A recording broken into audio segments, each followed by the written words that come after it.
Hi everybody, welcome to The Garage, the Court of Public Opinion. I'm Jeremy Cordeaux. Peter Clayton's behind the camera. Here we are, ladies and gentlemen. How sweet it is. We've signed the Puk Puk. Did you notice? The Puk Puk. The Puk Puk has been signed with Papua New Guinea. Well, I think probably what we should do is just go over that when we get more details. Where I have no doubt we will find the devil.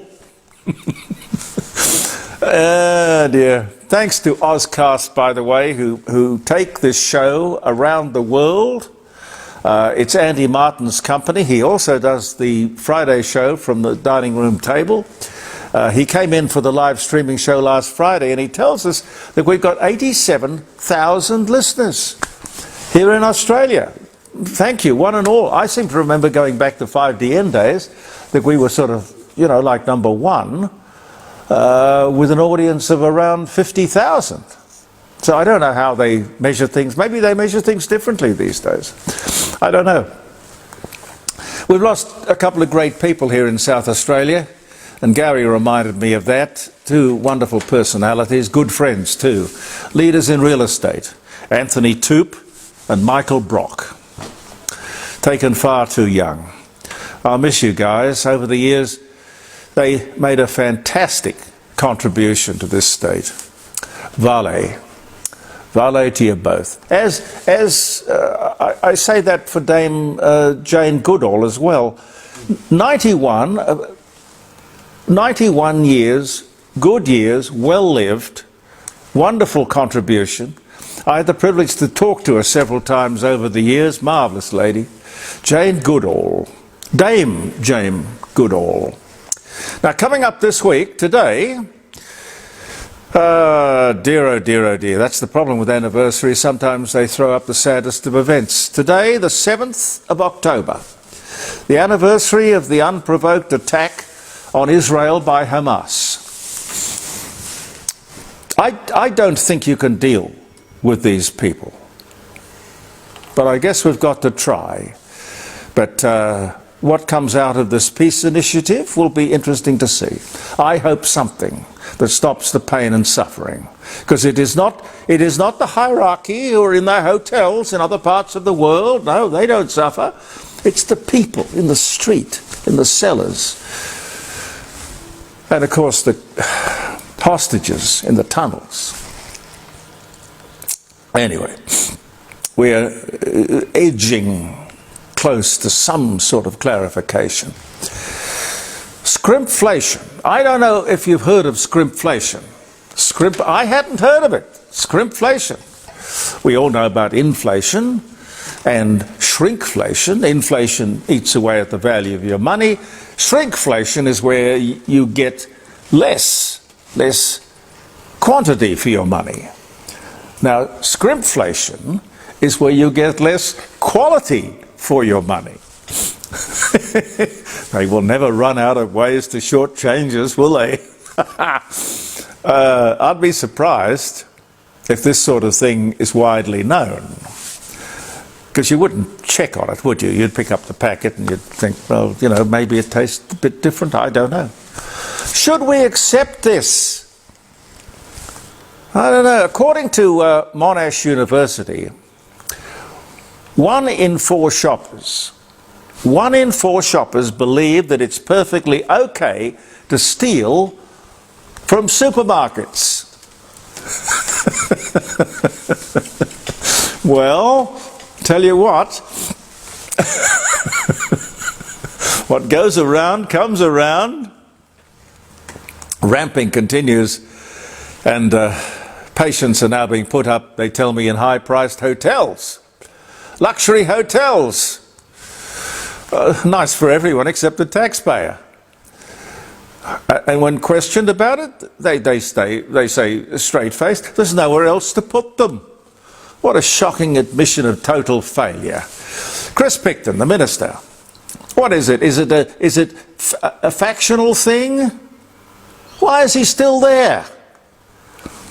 And what's going on here? a cross-party committee recommended years ago that the government, the federal government, ban not online gambling, but just ban the advertising of online gambling. That's all, among 31 other recommendations, but that was the primary one. And all of this time, nothing. Look, the government is conflicted, confused and compromised. And did I mention heavily lobbied? And not just by the gambling industry, the mainstream media are in there, crying poor. You can't take this revenue away from us now. This is terrible, you know. This is the worst possible time to inflict this upon us. Well, I'm sorry. Government's first responsibility is to us, we the people. And speaking of government, Andrew Hastie has gone to the back bench. It's hard to keep track of the movements of some of these people across the room. But sadly, he is the man that they need on the front bench. Why? Well, I think the front bench, or Parliament generally, should be about talent and integrity. Susan Lee seems like a nice lady. How do I put this? I just don't think she's Foreman material. I don't. I don't know how to write the formula, but I know it when I see it. The Liberals, if they want relevance, resurgence, they have to look and sound the part. Face it. Be a genuine Conservative party, or piss off, or be pissed off. One Nation is fast becoming the Conservative alternative political party in this country. And by the way, on the Channel 7 news on Sunday night, there was the Liberal front bench seated right there. And good God, I said to myself, look at these people. The Liberal front bench, the front bench of the Liberal Party, sitting in front of 3 flags. I couldn't believe it. Stupid. Is that Liberal policy? They must be mad. Can't you idiots read the room? Let alone talk to your supporters? Lake Eyre. They even have a yacht club on Lake Eyre, believe it or not. I've never been to Lake Eyre, but I believe it's quite something, particularly in the wet season. Right there in the middle of nowhere. It's unbelievable. And as I say, particularly in the wet season. The annual regatta has taken place. First time in several years. It's been a good year, lots of water. This time-honoured event has been now banned by the Aboriginals. Why? Does anyone ask them? Why? How do you ban a flood or a bit of recreation? Well, you just take over because you are given priority over every other Australian, I suppose. That's how they would see it. A lake and people entertaining themselves, having a bit of fun, enjoying themselves, banned. And no one stops them. No one stops the Aboriginals. No one stands up and says, one country, please. No one is above another. Surely we don't have Aboriginals who say differently to that? Why have we allowed this nonsense to continue, to expand? The opposition should be all over this crap, but it's not. The Bedford Industries scandal here in Adelaide. You mightn't know about it in other parts of the world. This is a sheltered workshop, ladies and gentlemen. I don't think that in this day and age it's politically correct to describe them as a sheltered workshop. I think they would say it's a disability outlet. Something, I don't know. No, it's not. It's a disability workshop. I don't know, really, that the words matter a great deal. It's a good place. Has been for a long time. But to me, it's a place where disabled people have a salary. And most importantly, the dignity of work. No problem with the description. Don't worry about the description. It's the function that's important. It's the outcome that's important. The SA government has given $15 million and just announced that the Commonwealth, that is the taxpayer, has given another $4.5 million to make the sale of this, not the function, but the sale of this business more viable. I don't know what that means, more viable. Is that paying off debt? Or is it that we just don't have a journalist who's going to stand up and ask the questions? We had Mark Butler delivering what he thought were the answers, or what he thought we should expect as the answers. Mark Butler, the health minister, said publicly on Friday, speaking for the government, he said, I quote, "I gather that it's a good, viable business." You, sir, gather it's a good, viable business? If you're giving them millions of taxpayer dollars, you should know. He says the problem is with the management. Bad management, he called it. He said bad management. Its main financial supporter has been the taxpayer, the Commonwealth government. Can somebody tell me what the guardrails are when we give taxpayer money to badly managed companies, organisations? What are the checks and balances? They may mean well. When did this government discover that Bedford Industries was badly managed? Should it not have known earlier?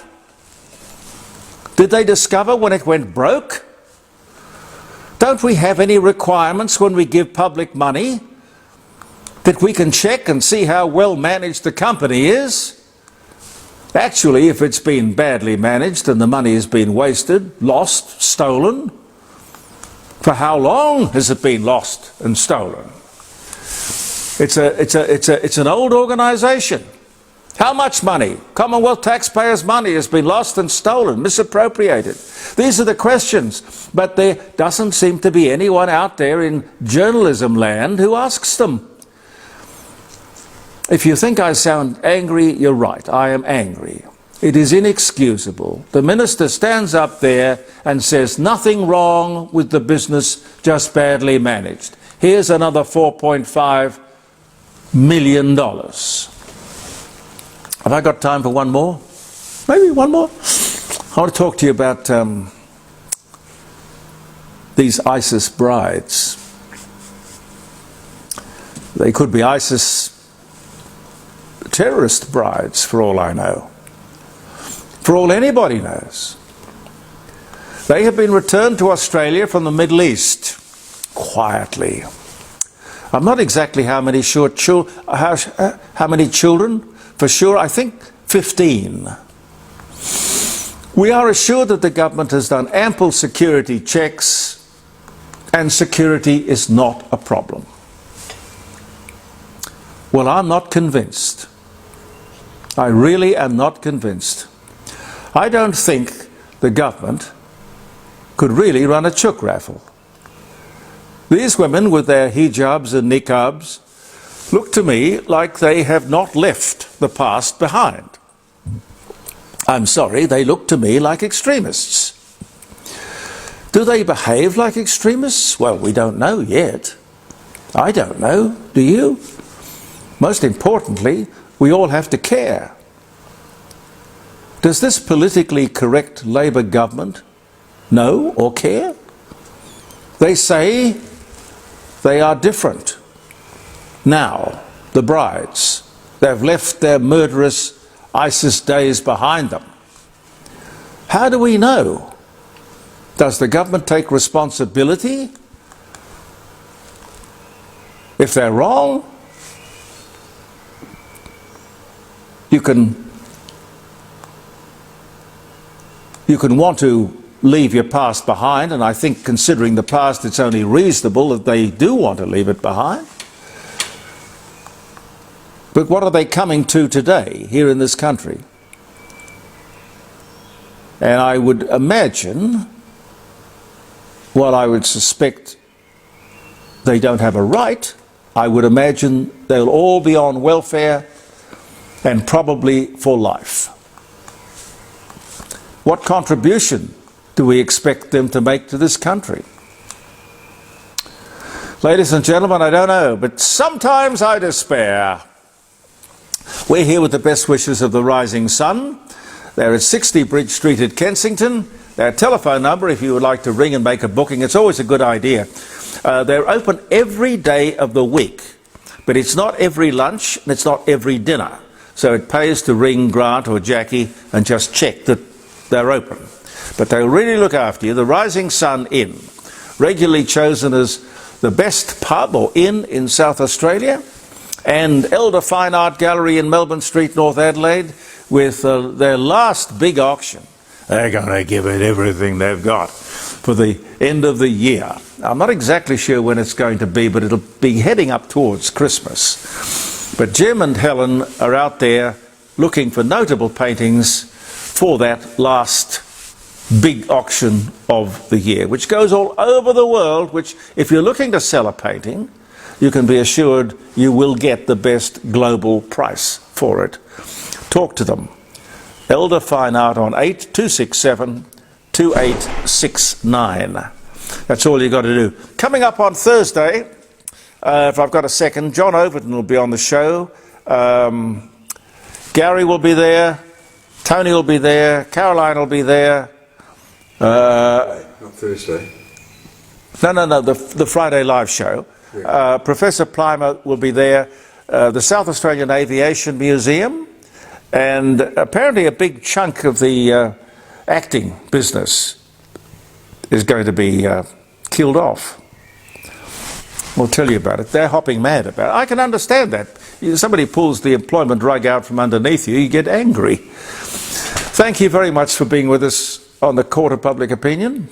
Our dates, yes. We should do that, shouldn't we? Happy birthday if you're having a birthday. Happy wedding anniversary. Why did I forget that? It's old age is what it is. October 7, 1806, on this day, carbon paper patented in London by Ralph Wedgwood. Carbon paper, 1806. Importantly, the date I gave you earlier, which is the invasion of Israel by Hamas, 2023. Vladimir Putin, Russian politician, born in Leningrad, Soviet Union, 1952. How old does that make him? 73. 73. Oh, okay. The uprising at Auschwitz concentration camp, 1944. Arnold Schwarzenegger becomes governor of California, 2003. Clarence Birdseye, American inventor and founder of the modern frozen food industry, dies of a heart attack at just 69 years old. 1956 was the year. Clive James, he was a wonderful, frequent guest on my radio shows down through the years. Great raconteur and character. Clive James, television presenter, poet, writer, born in Cogra. He died in 2019. He was born this day in 1939. Rupert Murdoch launches Fox News in 1996. Other way around. 1990s, I am dyslexic. I do see it the other way around. 1996, Rupert Murdoch. The term orienteering becomes first used as an event in the year 2000, and I still don't know what it means. Orienteering. Climbing mountains and things, isn't it? Climbing, well, but you know. Using a compass and a map. Using a compass and a map, you say? Norwegians do it. Oh, all right, Saxon, all right. Okay. June Allison, American stage and screen actress, 1917, born in the Bronx. Pillow Talk, directed by Michael Gordon, starring Doris Day and Rock Hudson. First released on this day in 1959. The US decides that John Lennon won't be deported from America to the UK for pot conviction, 1975. And I think we'll leave it there. Thank you very much for being with us, ladies and gentlemen. I'll look forward to talking to you again on Facebook on Thursday morning at 9 o'clock. That's when we post the posting. Is that what it's called? Yeah. Pete? That'll do. Posting? Okay, so the posting goes on at 9 o'clock and I will be there for you. Then on Friday, around the dining room table, live streaming, jeremycordeaux.com, 9 to 12. Thank you so much. Believe in yourself and goodbye for now.